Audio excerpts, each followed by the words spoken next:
నమః శివాయ. Studio one ప్రేక్షకులందరికీ నమస్కారం. ముందుగా కార్తీక పౌర్ణమి శుభాకాంక్షలు. శివాజ్ఞ లేనిదే చేమైనా కుట్టదు అంటారు. అలాంటిది ఈరోజు కార్తీక పౌర్ణమి సందర్భంగా మణికొండలోని శివపురం దగ్గర ఉన్నటువంటి శ్రీ పార్వతీ రామలింగేశ్వర స్వామి దేవస్థానం దగ్గర ఈరోజు మనం ఉన్నాం. ఈరోజు ఈ ఆలయం దగ్గర ఎన్నో ప్రత్యేకమైన పూజలు జరుపుతున్నారు. ఎన్నో వింతలు, విశిష్టతలు, విశేషాలు ఉన్నటువంటి ఈ ఆలయం గురించి తెలుసుకునే ప్రయత్నం చేద్దాం రండి. మరి పార్వతీ రామలింగేశ్వర స్వామి దేవస్థానం గురించి, ఈ ఆలయం విశిష్టతల గురించి మనతో మాట్లాడడానికి మన ముందున్నారు ఆలయం కమిటీ మెంబర్ రామిరెడ్డి గారు. ఒకసారి ఆయనతో మాట్లాడే ప్రయత్నం చేద్దాం. నమస్తే సార్. అసలు ఈ గుడి గురించి ఎలాంటి విశేషాలు ఉన్నాయి ఏంటి అనేది ఒకసారి చెప్పండి. ఈ గుడి అంటే ఈ చుట్టుముట్టు 30 ఊర్ల పెట్టు ఇంత బాధ గుడి ఎక్కడ లేదు. ఇది రామలింగేశ్వర శివాలయం టెంపుల్. ఫస్ట్ ఈ గుడి గోపురాలు లేకుండే ఒక దాత కట్టించిండు, బాల సాయిబాబా భక్తుడు, అతను కట్టించిండు. సాయిబాబా గుడి తర్వాత కట్టినాము. ఈ అమ్మవారి గుడి గోపురాలు లేవు, తర్వాత కట్టిండ్రు. ఈ మొత్తం ఈ కాంపౌండ్ వాళ్ళు మా మాజీ సర్పంచ్ కట్టించిండు నరేందర్ రెడ్డి. ఈ మళ్ళీ ఇక్కడ కొందడ రామస్వామి ఉన్నాడు, మళ్ళీ పైన హనుమంతుని గుడి పైన. వెనుకట అక్కడికి వెళ్ళి ఇక్కడ రథం తిరిగేదంట. అప్పుడు మేము పుట్టక ముందు రథము అక్కడ నుండి ఇక్కడ తిరిగేదంట. అప్పుడు ఈ ఇంత పాత గుడి చుట్టుపక్కల ఎక్కడ లేదు, 30 ఊళ్ళ పెట్టి ఎక్కడ లేదు, చాలా పాత గుడి. ఈ గుడికి ఎందుకు భక్తులు వస్తారంటే ఇది స్వయంభూ అన్నమాట. ఇది ఎవరు పెట్టిన గుడి కాదు. తాతల నుండి కూడా ఎవరు చూసిన వాళ్ళు లేరు. ఈ మణికొండల ఇంత ఫేమస్ కూడా ఎక్కడ లేదు. అంటే మణికొండలు అంటే చుట్టుపక్కల 30 ఊర్ల పెట్టు ఎక్కడ లేదు అంత మంచి అంత గుడి. ప్రతిరోజు ఎంతమంది భక్తుల వరకు వస్తుంటారు ఈ ఆలయానికి? వస్తారు, ఒక 10,000-5,000 దాకా వస్తారు రోజు. ఇక్కడ సాములు రోజు 41 రోజు ఇప్పుడు అన్నదానం ఉంటుంది. ఆ తర్వాత మళ్ళీ సాయిబాబాది బేస్తవారం అన్నదానం ఉంటుంది. అయితే భక్తులు ఇస్తుంటారు, భక్తులు చేసి బేస్తవారం అన్నదానం పెడతారు. ఆ అన్నదానానికి ఏం చేయాలి నేనే. ఇప్పుడు ఈ ఆలయానికి మామూలుగా మహాశివరాత్రి అలా కార్తీక మాసం టైంలో ఎక్కువ మంది వస్తుంటారా? ఎంతమంది వరకు వస్తుంటారు? అయితే ఫుల్గా ఇవన్నీ టెంట్లు చేస్తారు, ఫుల్ పబ్లిక్ వస్తారు. మీరు వీలుంటే రేపు ఆదివారం రండి, అయ్యప్పల పూజ ఉంటుంది, పెద్ద పూజ. ఇక్కడ ఈ చుట్టుపక్కల ఊళ్ళలో ఎక్కడ కాదు, అంత పెద్ద పూజ అవుతుంది. 1000 భక్తులు వస్తారు.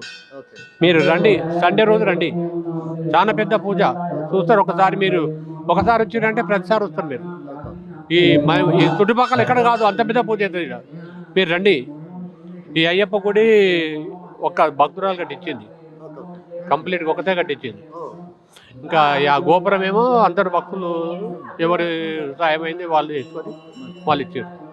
ఇప్పుడు మామూలుగా ఇలాంటి రద్దీ సమయాల్లో, అంటే మహాశివరాత్రి కానీ లేదంటే కార్తీక పౌర్ణమి కానీ ఎలాంటి సమయాల్లో భక్తుల కోసం ఎలాంటి సౌకర్యాలు కల్పిస్తుంటారు? వాలంటీర్ పెడతాం. వాలంటీర్ పెట్టి వాళ్ళకు ఏ రకంగా సేవ చేయాలో ఆ రకంగా సేవ చేస్తాం. శివరాత్రి అప్పుడు ఇవన్నీ టెంట్లు చేస్తారు. ఇక్కడ భక్తులకు ఇక్కడ తీర్థ ప్రసాదాలు ఇస్తుంటారు. ఇక్కడ గుడికి వచ్చిన వాళ్ళకు ఏది లేదు అంటే వాళ్ళ నమ్మకానికి వాళ్ళు నమ్ముతారు. ఇంత పాత గుడి ఎక్కడ లేదని చెప్పి నమ్ముతారు, వస్తుంటారు. భక్తులు సంవత్సరం పెరుగుతున్నారు. Thank you so much sir. Thank you. మరి ఈరోజు కార్తీక పౌర్ణమి సందర్భంగా శివమాలతో ప్రత్యేకమైన పూజలు చేసుకోవడానికి ఒక భక్తులు మనతో పాటు ఉన్నారు. వారితో కూడా మాట్లాడే ప్రయత్నం చేద్దాం. నమస్తే అండి. నమస్కారం. ఓం నమః శివాయ. స్వామి, ఈరోజు కార్తీక పౌర్ణమి అంటే శివునికి చాలా ఇష్టమైన రోజు అంటాం. అసలు ఈ రోజు మీరు ఎలాంటి పూజలు చేసుకోవడానికి వచ్చారు ఏంటి? అసలు ఈ ఆలయంతో మీకున్నటువంటి అనుబంధం ఎలాంటిది? మేము దాదాపు 9 సార్లు శివమాల వేశాను. ఇప్పుడు ఎందుకంటే కార్తీక పౌర్ణమి రోజు ఎవరైతే ఈరోజు పూజలు చేసుకుంటే శివుని ఆశీర్వాదం కానీ మనం చేసుకున్న పుణ్యము అలాంటివి మనకు చాలా బాగుంటాయి. ఎందుకంటే ఈరోజు పవిత్రమైన రోజు కార్తీక పౌర్ణమి. శివదీక్ష తీసుకుంటాం కదా ఎప్పుడు మేము. మాకు ఈ కార్తీక మాసం మొత్తం చాలా అన్ని విధాల పూజలు ఈ గుళ్ళో బాగా జరుగుతుంటాయి. ఇక్కడ ఉన్న సాములు కానీ ఇక్కడ ఎవరు కానీ మేనేజ్మెంట్ కానీ చాలా పవిత్రంగా వచ్చిన వాళ్ళకు అన్ని విధాలుగా మంచిగా చూస్తారు, బాగా పూజలు చేసుకుంటారు అందరూ. ఇక్కడ ఉన్న భక్తులు ప్రతి ఒక్కటి ఏ విషయంలో అయినా కానీ కార్తీక పౌర్ణమి చాలా పవిత్రమైన పుణ్యము. ఈరోజు అసలైంది ఈ పౌర్ణమికి చాలా భక్తులు విపరీతంగా వస్తారు, అన్ని పూజలు చేసుకుంటారు. దీపాలు ముట్టిస్తారు. ఇక్కడ ఏమేం కావాలో అన్నీ చేసుకుంటారు. పూజలు చేసుకొని అభిషేకాలు చేసుకొని స్వామివారిని కొలుచుకుంటే చాలా మంచి పుణ్యము, అందరికీ మంచి జరుగుతుంది. మామూలుగా అంటే ఎన్ని దీపాలు వెలిగిస్తే మంచిదని చెప్తుంటారు? అంటే ఒక లెక్క అంటూ కొన్ని పెడుతుంటారు కదా, ఇప్పుడు అలాగా ఎన్ని దీపాలు వెలిగిస్తుంటారు మామూలుగా అయితే? 365 దీపాలు వెలిగిస్తే స్వామివారికి మంచిది. కొందరికి ఎలాగా వాళ్ళు ఇష్టం ఉన్నట్ల వెలిగిస్తారు. అన్ని విధాలు వెలిగించినా స్వామివారికి ఏది చేసినా పుణ్యమే. ఆయన ఏదైనా బోలో శంకరుడు, ఏదైనా ఆయన ఏదైనా ఇస్తాడు. మనస్ఫూర్తిగా పూజించుకోవాలి కానీ ఏదైనా ఇస్తారు. ఆయన మనస్ఫూర్తిగా పూజించుకుంటే బోలో శంకరుడు ఇది కాదన్నాడు, ఏదైనా ఇస్తాడు స్వామి.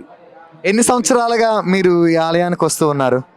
నేను దాదాపు నాకు ఈ ఆలయం 20 సంవత్సరాల నుంచి 20 సంవత్సరాల నుంచి ఈ ఆలయం తెలుసు బాగా. వస్తుంటాం అప్పటి నుండి పూజలు. ఇంతకుముందు మేము వచ్చేవాళ్ళం, షూటింగ్లు కూడా జరిగేవి ఇక్కడ, షూటింగ్లు కూడా జరిగేది. ఇప్పుడు ఇంకా బాగా డెవలప్మెంట్ అయింది. ఇప్పుడు మణికొండ ఈ సాములు, రెడ్డి సాములు అందరు ఉన్నారు కదా, వాళ్ళు బాగా డెవలప్మెంట్ చేశారు. అందరూ సాములు అంతా కలిసి, అన్ని హిందూ మతం ఎవరెవరు ఉన్నారో వాళ్ళందరూ కలిసి మంచిగా డెవలప్మెంట్ చేశారు ఇక్కడ మణికొండ సాములు. ఈ గుడి కూడా బాగా పవిత్రంగా మంచిగా పూజలు అందుకుంటుంది. అన్ని విధాలు అన్ని స్వామి అయ్యప్ప స్వామి ఉన్నాడు, తర్వాత రేణుక ఎల్లమ్మ ఉంది, శివుడు ఉన్నాడు, సాయిబాబు ఉన్నాడు, అందరు ఉన్నారు ఇక్కడ. ఎందుకంటే అన్ని విధాలు మంచిగా జరుగుతాయి పూజలు. వచ్చిన స్వామి భక్తులకు కూడా ఇక్కడ కంటిన్యూ భోజనాలు 41 days భోజనాలు కూడా పెడతారు స్వాములకు. అన్ని విధాలు బాగా జరుగుతుంది స్వామి. ఓకే, మీరు ఎన్ని సంవత్సరాలుగా శివమాల వేస్తూ ఉన్నారు? ఇది 9వసారి స్వామి, 9వసారి.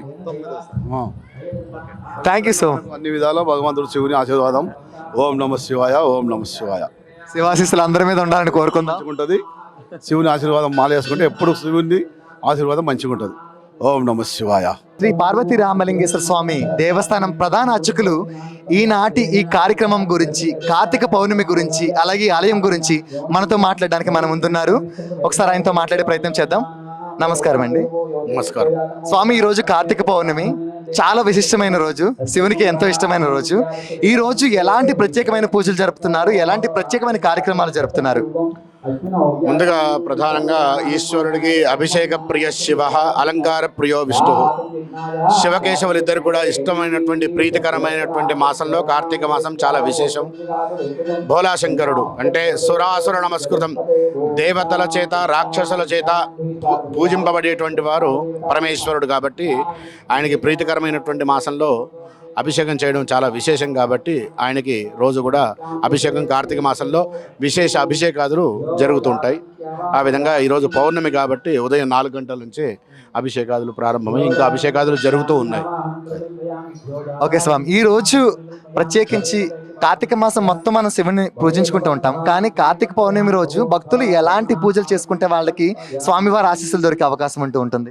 స్వామివారికి ముందుగా ఉదయం ఆవు నెయ్యితో దీపారాధన, 365 ఒత్తులతో కూడినటువంటి దీపారాధన చేసుకొని ఆ శివాలయ ప్రాంగణంలో అక్కడి నుంచి స్వామివారికి రుద్రాభిషేకం చేసుకొని ఉపవాసం ఉండి మరలా సాయంకాలం మనకి ఏ మతాల్లో కూడా ఎక్కడ కూడా లేదు, విశేషంగా కార్తీక మాసంలోనే పౌర్ణమి నాడు జ్వాలా తోరణం అనేటువంటిది ఒకటి ఉంటుంది.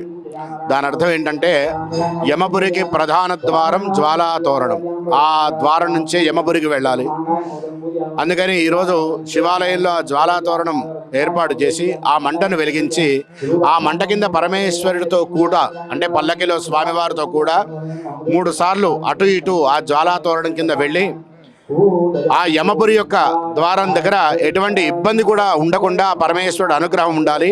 అంతేకాకుండా నా పాపాలన్నీ కూడా ఈ జ్వాలా తోరణంలో కాలిపోవాలని చెప్పి ఈశ్వరుడికి నమస్కారం చేసుకుంటాం. తర్వాత ఉపవాస దీక్ష ముగించి భోజనం చేసి ఆ పరమేశ్వరుడు యొక్క అనుగ్రహాన్ని పొందుతాం. అది పౌర్ణమి రోజు విశేషం. అలాగే స్వామి, ప్రత్యేకించి ఈ ఆలయం గురించి మాట్లాడుకుంటే కొంతమందికి తెలిసి ఉండకపోవచ్చు ఆలయం విశిష్టత కానీ విశేషాలు కానీ. అసలు ఈ ఆలయం ఎన్నాళ్ళ నుంచి ఉంది, అంటే ఎలాంటి ప్రత్యేకమైన విశేషాలు ఉన్నాయి ఆలయానికి సంబంధించి? మా పూర్వీకులు చెప్పడం మాత్రం ఇది 600 సంవత్సరాల పూర్వపు దేవాలయం అంటారు. అప్పుడు చిన్న దేవాలయం, మీరు దేవాలయం యొక్క కట్టుబడి చూసినా కూడా తెలుస్తుంది. స్వామివారు మాత్రం అతి పురాతనమైనటువంటి దేవాలయం, కానీ చాలాసార్లు దీన్ని పాడు చేసిన వాళ్ళు కూడా ఉన్నారు. దేవాలయం అంతా కూడా. తర్వాత జీర్ణోద్ధరణ అంటే పునఃప్రతిష్ఠ చేశాము. చేసిన తర్వాత ఒక 10-12 సంవత్సరాలుగా ఒక పుష్కర కాలంగా ఈ దేవాలయం మంచి అభివృద్ధి పదంలో వెళ్తుంది. భక్తులందరికీ కూడా కొంగు బంగారంగా వచ్చిన వాళ్ళకి వాళ్ళ కోరికలు స్వామివారి యొక్క అనుగ్రహం వల్ల కలుగుతూ భక్తులు రోజు రోజు కూడా రావడం, అదేవిధంగా దేవాలయం కూడా అభివృద్ధి పదంలో ముందుకు వెళ్తూ ఉంది. మా దేవాలయం యొక్క అధ్యక్షుల వారు కూడా వారే నరేందర్ రెడ్డి స్వామి, వారే మాకు దేవాలయ అధ్యక్షులు. వారి యొక్క సహకారంతో ఈ దేవాలయాన్ని అభివృద్ధి పదంలో నడిపిస్తుంది. ఓకే స్వామి, ఇప్పుడు కొంతమంది మనకి మామూలుగా ఆలయానికి రాలేని పరిస్థితుల్లో కొంతమంది ఉంటారు. వాళ్ళు ప్రత్యేకమైన ఎలాంటి రోజుల్లో మహాశివరాత్రికి కావచ్చు, లేదంటే కార్తీక పౌర్ణమి సమయాల్లో కావచ్చు, వాళ్ళు ఇంటి దగ్గర నుండి పూజ చేసుకోవాలన్నా, లేదంటే శివాశిస్సులు కావాలన్నా, శివాజ్ఞ కావాలన్నా ఎలాంటి పూజలు చేసుకుంటే వాళ్ళకి బాగుంటుంది అనుకుంటున్నారు? దేవాలయానికి వస్తేనే స్వామివారి యొక్క అనుగ్రహం కలుగుతుందనే మాట అబద్ధం. సర్వాంతర్యామి పరమేశ్వరుడు. మనం గృహంలో కూర్చొని తులసి మొక్క దగ్గర ఒక ఉసిరిక కొమ్మ పెట్టుకొని అక్కడ దీపారాధన చేసుకొని ఇంట్లో శివలింగానికి అభిషేకం చేసుకున్నా చాలు. శివనామస్మరణ చేసినంత మాత్రం చేత మన పాపాలను పంచాక్షరి అదే ఓం నమః శివాయ. కాబట్టి దేవాలయానికే రావాలి, ఇక్కడే చెయ్యాలనే మాట ఏమీ లేదు. ఇంట్లో చేసుకున్న తర్వాతనే బయటికి రావాలి. ఇంట్లో అంతా పాచిళ్ళు పెట్టుకొని నేను దేవాలయానికి వెళ్ళొచ్చా అంటే కాదు. ముందు ఇల్లు బాగు చేసుకొని ఇంట్లో పూజ చేసుకొని తర్వాత దేవాలయానికి రావాలి. కాబట్టి ఇంట్లో నిరభ్యంతరంగా రాని వాళ్ళు చేసుకోవచ్చును. స్వామి, నేను ఒక సామాన్యుడిగా అడుగుతున్నాను. అంటే ఇప్పుడు దీపాలు పెట్టుకుంటాం మనం, ప్రత్యేకంగా ఇలాంటి సమయాల్లో అంటే కార్తీక మాసంలో దీపాలు పెట్టుకుంటాం కదా. అంటే ఇన్ని దీపాలు పెడితే స్వామి వారికి ఇష్టం, లేదంటే ఇన్ని దీపాలు పెట్టాలని లెక్క ఏమైనా ఉంటుందా? ఏమీ లేదు, రోజు దీపారాధన చేసుకోమనే ఉంది. రోజు మనం పెట్టుకోం కాబట్టి కనీసం ఈ రోజైనా సంవత్సరానికి సరిపోయే దీపం మొత్తం కూడా పెట్టుకుందాము. ఏదో ఎక్కువ పుణ్యం వచ్చేస్తుంది. అది కాదయ్యా ఒక ప్రశ్న, నువ్వు సామాన్యుడిగా అడిగావు కాబట్టి. ఈరోజు ఒక్కరోజు అన్న నేను సంవత్సరం అంతా ఉపవాసం ఉంటే బాగుంటుందిగా. దేవుడికి కూడా అంతే, రోజు చేసుకోవాలి. కాకపోతే రోజు కుదరదు కాబట్టి కనీసం ఈ రోజైనా చేసుకోవడం మన ఆచారంగా వచ్చింది కాబట్టి అది చేసుకోవడం, అంతే తప్ప వేరే. చివరికి ఒకే ఒక ప్రశ్న, మనకి మహాశివరాత్రి రోజు అలాగే కార్తీక పౌర్ణమి సమయాల్లో భక్తుల రద్దీ చాలా ఎక్కువ ఉంటుంది కదా. అలాంటి సమయంలో ఆలయ యాజమాన్యం కానీ దేవస్థానం వారు కానీ ఎలాంటి సౌకర్యాలు కల్పిస్తూ ఉన్నారు మన ఆలయంలో? ఆ దేవాలయంలో 100% మేము భక్తులకి ఎటువంటి అసౌకర్యం లేకుండా చేయడానికి ప్రయత్నం చేస్తాం. కానీ 100% ఎవరు ఎక్కడ ఏమీ చేయలేము. ఎందుకంటే 1000 మంది భక్తులు వస్తే ఏ ఒక్కరికి నచ్చకపోయినా నాకు ఇది నచ్చలేదు అంటారు. వాళ్ళకి తగ్గట్టుగా మేము చెయ్యం. కాబట్టి ఇక్కడ ఉన్నటువంటి రూల్స్ వాళ్ళు ఫాలో అవ్వాలి. అసౌకర్యాలు ఏమైనా కలిగితే మేమేం చేయలేము. కానీ ఎవరికి అసౌకర్యం జరగకుండా ఉండడానికే సాయి శక్తుల ప్రయత్నం చేస్తున్నాం. అందరి చేత కూడా అలాగే అనిపించుకుంటున్నాం. మీరు వచ్చారు, మీరే చూస్తున్నారు, ఎవరికైతే అసౌకర్యం కలగటం లేదు. అదేవిధంగా మా యాజమాన్యం కూడా మేము ఏది చేసినా సరే మాకు సహకరిస్తారు. మామూలుగా ఎంతమంది భక్తులు వచ్చే అవకాశం ఉంటుంది స్వామి కార్తీక మాసంలో? పొద్దున్న నుంచి మాత్రం 4 నుంచి అభిషేకాలు జరుగుతూనే ఉన్నాయి. ఇప్పుడు 8వ అభిషేకం జరుగుతుంది. సాయంత్రం మాత్రం ఈజీగా 8-9 వేల మంది జనం అయితే ఈజీగా ఉంటారు. సాయంత్రం బాగా ఉంటారు. ఆ విధంగా ఉంటుంది. శ్రీ పార్వతీ రామలింగేశ్వర స్వామి దేవస్థానం ప్రధాన అధ్యక్షులు నరేందర్ రెడ్డి గారు మనతో పాటు ఉన్నారు. ఒకసారి ఆలయం గురించి అలాగే ఈ రోజు గురించి ఒకసారి ఆయనతో మాట్లాడే ప్రయత్నం చేద్దాం. నమస్కారం అండి. ఈ రోజు కార్తీక పౌర్ణమి, భక్తులు వేలాది మందిగా మనకు వస్తూనే ఉంటారు. ఈ రోజు ప్రత్యేకతల గురించి అలాగే ఆలయం ప్రత్యేకత గురించి విశేషాల గురించి ఒక్కసారి మన ప్రేక్షకుల కోసం వివరించండి. ఓం నమః శివాయ. మణికొండ గ్రామంలో మరి మా శివాలయం చాలా పురాతనమైన శివాలయం, 500 సంవత్సరాల చరిత్ర గల శివాలయం. ఈ యొక్క శివాలయంలో ఎవరు ఏ కోరిక మరి మొక్కుకున్నా ఇక్కడ అన్నీ మరి నెరవేరుతాయి. కాబట్టి చాలామంది భక్తులు, 1000 మంది భక్తులు ఇక్కడ రావడం జరుగుతుంది. ప్రత్యేకంగా కార్తీక మాసంలో మరి ఉదయం 3:30-4 గంటల నుంచే భక్తులు మరి దీపారాధన చేయడం జరుగుతుంది. వాళ్ళ యొక్క కోరికలు నెరవేర్చాలి. మరి శివాలయంలో మరి శివయ్య గారు చెప్పేసి అందరూ పూజ చేస్తూ ఉంటారు. ఈ యొక్క టెంపుల్ మరి ఈ యొక్క మెయింటెనెన్స్ కూడా మరి అయ్యవారు, చైర్మన్ గారు, మేమందరం కలిసి మరి యొక్క టెంపుల్ మెయింటైన్ చేస్తాం. మరి యొక్క కార్తీక మాసంన భక్తులందరికీ కూడా శుభాకాంక్షలు తెలియజేస్తా ఉన్నాం. ఈ భక్తులందరికీ కూడా వారి వారి కోరికలు నెరవేర్చాలని ఆ భగవంతుని మీ ద్వారా ప్రార్థన చేస్తా ఉన్నాం. ధన్యవాదాలు స్వామి. కార్తీక పౌర్ణమి కావచ్చు, లేదంటే శివరాత్రి కావచ్చు, శివునికి ఎంతో ఇష్టమైన రోజు. భక్తులందరూ కూడా చాలా ఎంతో ఇష్టంగా భక్తితో పూజించుకునే రోజులు. అలాంటి సమయాల్లో భక్తుల కోసం మీరు ఎలాంటి సౌకర్యాలు కల్పిస్తుంటారు? శివరాత్రి కావచ్చు, కార్తీక మాసం రావచ్చు, లేదా ప్రతి నెల మరి ప్రతి వారము సోమవారం కావచ్చు భక్తుల సౌకర్యార్థం ఇక్కడ వాటరు మరి ప్రసాదాలు అవన్నీ కూడా ఏర్పాటు చేయడం జరుగుతుంది గుడి మన టెంపుల్ ద్వారా. మరి భక్తులు కూడా ఎవరికి కూడా ఎలాంటి మరి ఇబ్బంది కలగకుండా అన్ని సౌకర్యాలు ఏర్పాటు చేయడం జరుగుతుంది. ఈ యొక్క జనాలు మరి పబ్లిక్ భక్తులు చాలామంది వస్తారు కాబట్టి ఏమన్నా దొంగతనాలు కూడా జరగకుండా కూడా మేము సీసీ కెమెరాలు మరి పోలీసు వాళ్ళని కూడా మరి మొదలు ఇన్ఫర్మేషన్ ఇస్తాం మేము పోలీసు వారికి, వాళ్ళు కూడా ఫిట్టింగ్ చేస్తారు. శ్రీ పార్వతీ రామలింగేశ్వర స్వామి దేవాలయానికి ప్రత్యేకమైన పూజలు జరుపుకోవడానికి ఒక భక్తులు మన ముందు విచ్చేశారు. మరి వారితో మాట్లాడే ప్రయత్నం చేద్దాం. నమస్కారం అండి. నమస్కారం అండి. ఈరోజు కార్తీక పౌర్ణమి, శివునికి చాలా ఇష్టమైన రోజు. శివాజ్ఞ లేనిదే చేమైనా కుట్టదు అని మనం తరచూ అంటూ ఉంటాం. ఎప్పుడైనా శివుడు ఎంతో ఆజ్ఞాపిస్తే కానీ ఈరోజు మీరు ఇక్కడికి పూజ చేసుకోవడానికి వచ్చి ఉండరు. అది శివుని పూజించుకోవడానికి ఈరోజు ఎలాంటి పూజలు చేసుకున్నారు మీరు? ఈరోజు కార్తీక దీపోత్సవం చాలా మహాపర్వదినము. కార్తీక పౌర్ణమి రోజు కార్తీక దీపం 365 ఒత్తులు దీపారాధన చేస్తే మనం చేసిన సకల పాపాలు హరిస్తాయని నమ్మకం. ఈ విశ్వాసంతో పార్వతీ పరమేశ్వరులకు నమస్కారం చేసుకుంటూ ఈ మహాపర్వదినం రోజు మనము అందరము కూడా హిందూ ధర్మం ప్రకారము హిందువులమైనందుకు ఎంతో భక్తితో శ్రీ పార్వతీ పరమేశ్వరులకు నమస్కరిస్తూ ఈ కార్తీక దీపోత్సవం చేసుకోవడం చాలా శుభప్రదం, మంచిది, మంగళకరం. ఎన్ని సంవత్సరాలుగా మీరు ఈ ఆలయానికి వస్తూ ఉన్నారండి? మేము ఇక్కడ 3 ఏళ్ల నుంచి వస్తున్నాము. 3 ఏళ్ళుగా నేను ఇక్కడ చిత్రపురి కాలనీలో ఉంటాము. మేము 3 ఏళ్ళుగా ఈ గుడికి వస్తున్నాము. చాలా చక్కగా ఈ గుడి బాగా నిర్వహణలో ఉంది. ఓకే స్వామి, ఎంతమంది వచ్చారు? ఫ్యామిలీ అందరు వచ్చారా? నేను నా మిస్సెస్, మా పిల్లలకి పెళ్ళిళ్ళు అయిపోయినాయి. నేను నా మిస్సెస్ వచ్చాము. ఇద్దరము కార్తీక దీపం స్వామికి సమర్పించుకుందామని ఇక్కడికి వచ్చాము. ఈ పర్వదినం మహాపర్వదినం. ఇది హిందూ ధర్మం ప్రకారము మనం తప్పకుండా హిందూ ధర్మం ఆచరించే వాళ్ళు అందరూ కూడాను ఇది తప్పకుండా మహాపర్వదినం రోజున ఈ కార్తీక దీపోత్సవం చేసుకోవాలి. థ్యాంక్ యూ సో మచ్ అండి. మీకు కార్తీక పౌర్ణమి శుభాకాంక్షలు. Thank you so much.